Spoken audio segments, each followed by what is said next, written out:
In the Fast Elements section, you can also find two grouping tools, Options and Packages.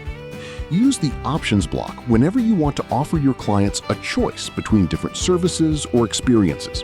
Simply drag the Options block into the itinerary and place the relevant elements inside it.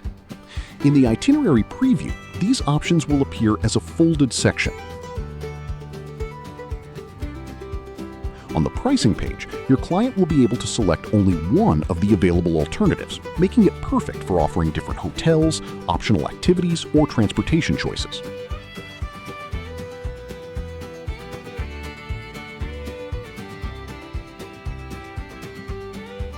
The package block works in a similar way, but instead of offering alternatives, it groups multiple services together under a single package. Simply drag the package block into the itinerary and add the desired elements inside it. You can then assign one combined price and provide a general description for the entire package, making it ideal for excursions, tour bundles, or all-inclusive service packages.